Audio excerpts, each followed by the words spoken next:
Hola amigos de Infosismos, el día de hoy nos encontramos en el Servicio Sismológico Nacional y tengo aquí de invitada a la doctora Xoli Pérez Campos. Ella es directora de esta institución. Le agradecemos su tiempo por darnos un tiempito de su ocupado día.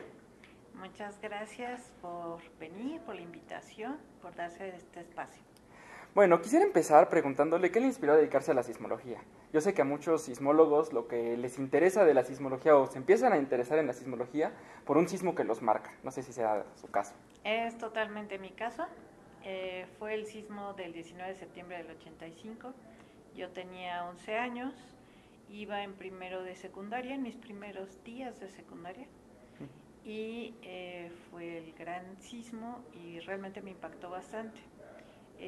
Un tío vivía en el edificio Nuevo León, el cual fue un edificio icónico para ese terremoto, y afortunadamente él solo tuvo algunas fracturas. Lo rescataron a las cuantas horas de haberse caído el edificio, pero pues sí sembró en mí muchas dudas y curiosidades, que después me di cuenta que era lo que quería yo estudiar.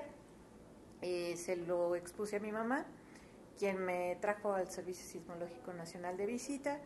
Ahí yo vi los tambores y los registros y los mapas con las estaciones y pues realmente me enamoré y decidí que lo que tenía que hacer era estudiar algo que me llevara a la sismología, y ese algo fue ingeniería geofísica. Y hoy está aquí dirigiendo el Servicio Sismológico Nacional Mexicano.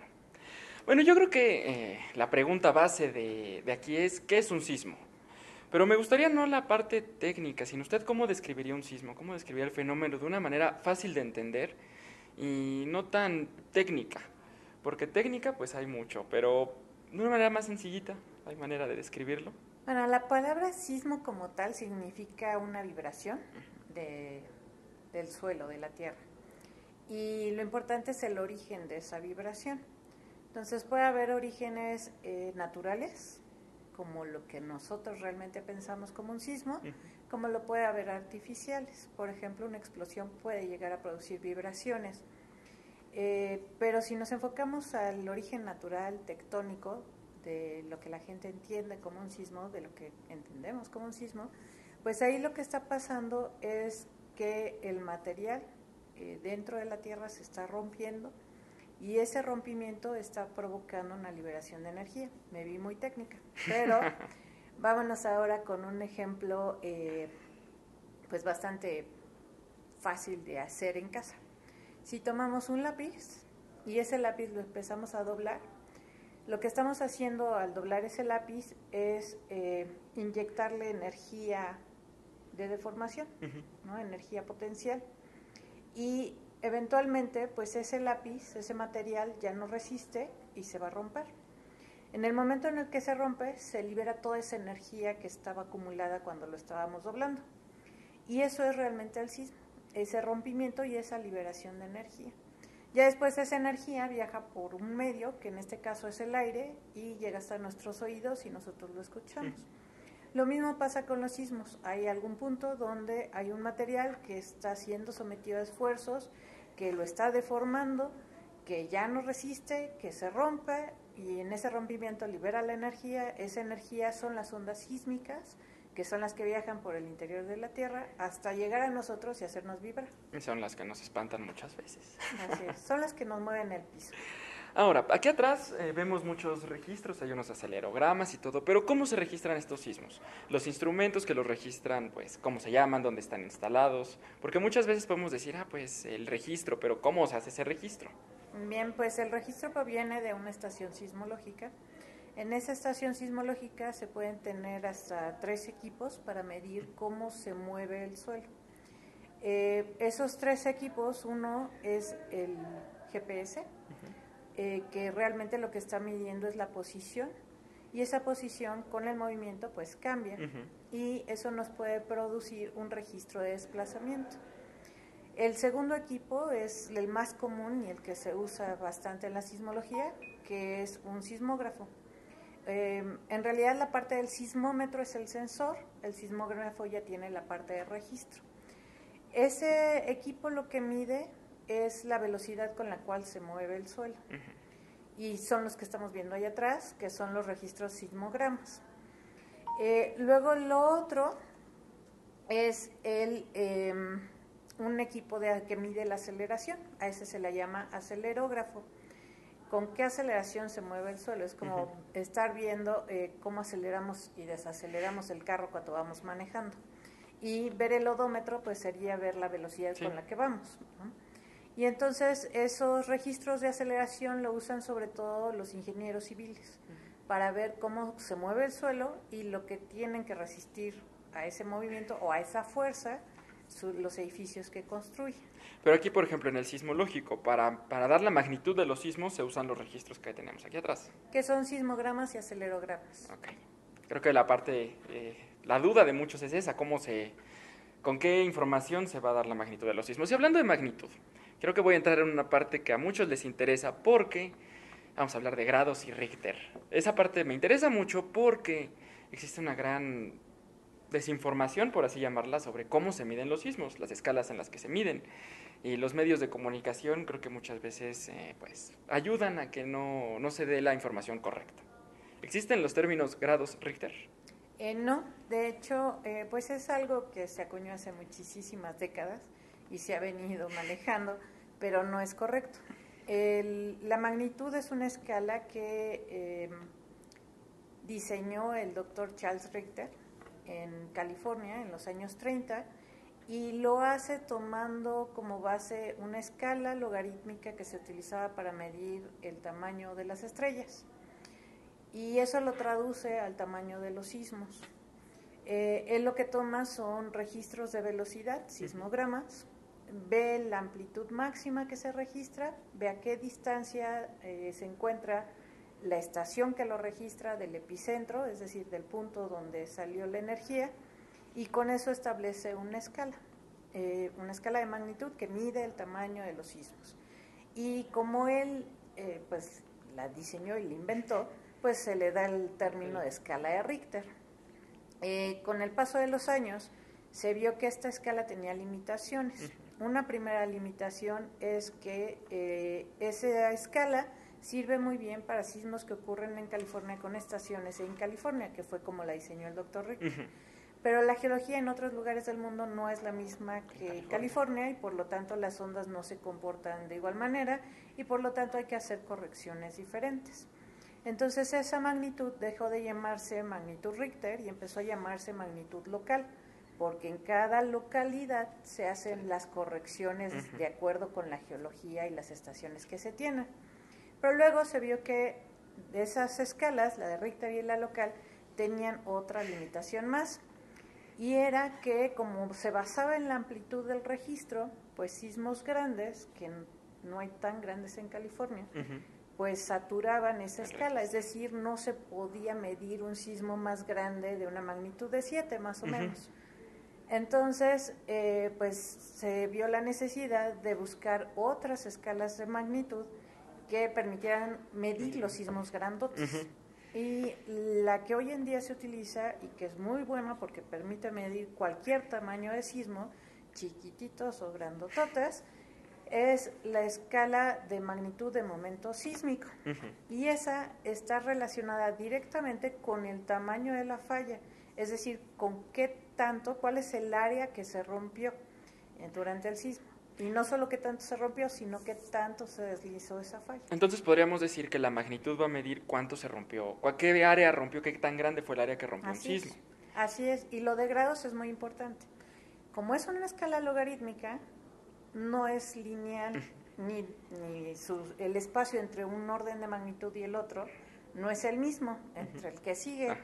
Entonces eso no puede ser graduado. No puede ser. Exacto. Por lo tanto, decir grados es incorrecto. Yo lo que siempre he dicho es que podemos decir nada más para expresar la magnitud, para evitar lo de la escala y demás. Magnitud y el número, es todo.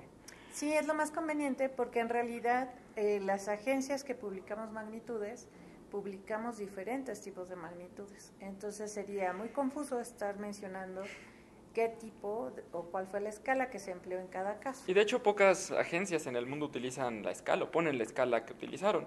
Yo he visto nada más en el sismológico europeo y en el chileno que ponen la escala con la que lo hacen. En el mexicano nunca lo he visto. Pero creo que respondes un poco a la desinformación que puede llegar a haber por eso. Sí, ahora para público en general no parece tan importante saber cuál fue la escala que se empleó. Para términos de investigación sí Sí. lo no significan lo mismo Sí, ¿no? todas las escalas. Por lo tanto, de hecho, hay diferencia en las magnitudes dependiendo de las escalas. Y esas diferencias nos pueden hablar de aspectos importantes del sismo en sí. Entonces, para cuestiones de investigación, es muy importante decir cuál fue la escala que se empleó. Pero para el público en general, pues no únicamente la magnitud y el número, yo creo que eso es lo importante para saber. Ahora un poco hablando de México. México está ubicado en una zona donde convergen muchas placas tectónicas, hay muchísimos sismos. ¿Qué piensa usted al escuchar la frase sismicidad en México? Eh, Ha sido muy curioso porque antes de estar frente del sismológico pensaba que pues la sismicidad en México era mucha y que todos los días temblaba y que bueno, había que estar preparados. Pero estando al frente del sismológico me doy cuenta que realmente tiembla muchísimo.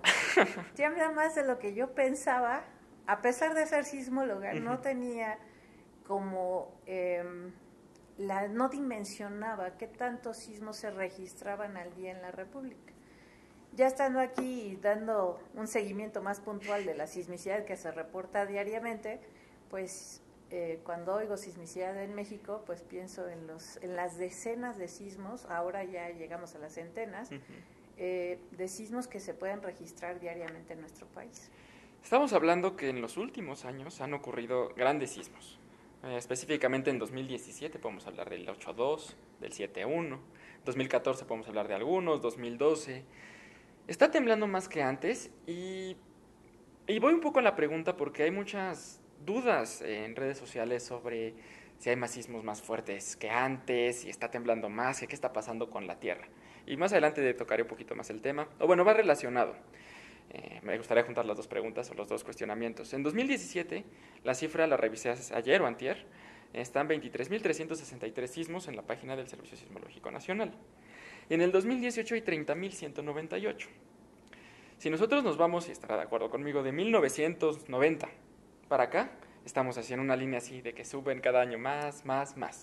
Voy a corregir tu tendencia. No suben ¿Así? así, suben así. Bueno, sí, así, en 2017 hay un pico enorme ahí. Está temblando más que antes, y lo comento y me gustaría comentar esto, porque aunque ya lo he hablado yo en otro video, hay personas que se han dedicado a infundir de una u otra manera miedo con estos datos. Porque dicen, en 1990 se registraban 1.300 sismos, ¿no? Y el sismológico ahora tiene registrados 23.000, 24.000. En la Tierra algo le está pasando.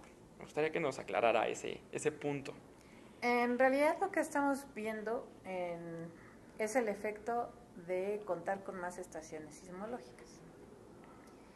Si nosotros analizamos los sismos de magnitudes mayores de 6.5 que han ocurrido o que se han reportado en nuestro país desde 1900 a la fecha, vemos que tienen una distribución relativamente homogénea a lo largo del tiempo, ¿no? Que no hay más ahorita que antes.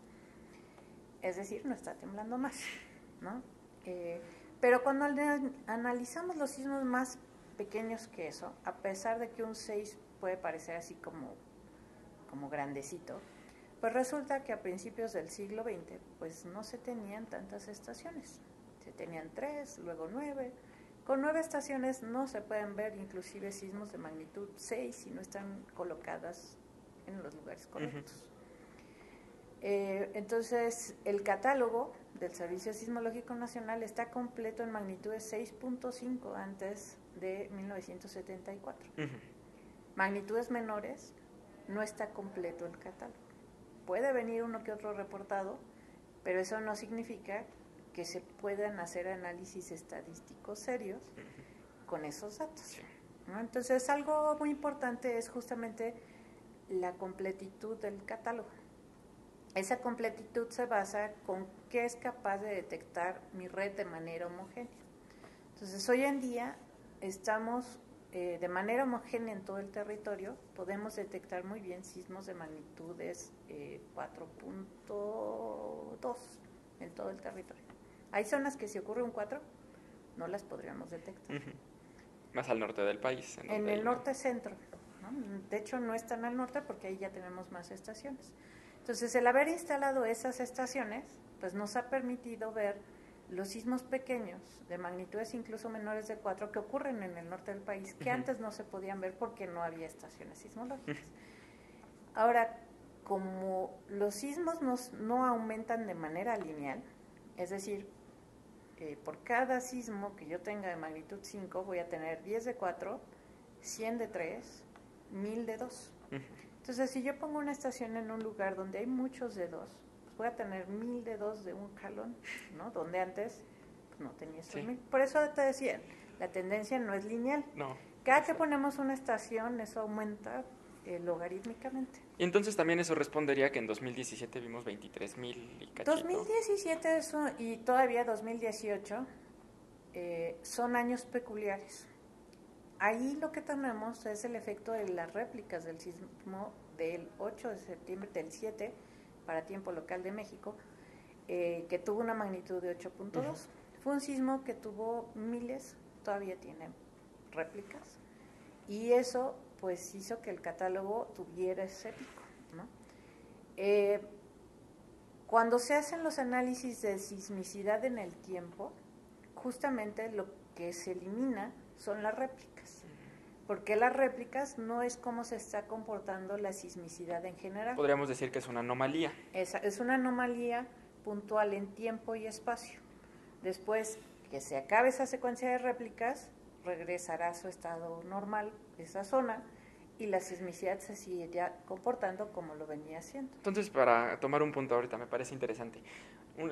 Para cuando se terminan de detectar réplicas es cuando la sismicidad en el lugar llega a los niveles previos al gran sismo. Así es.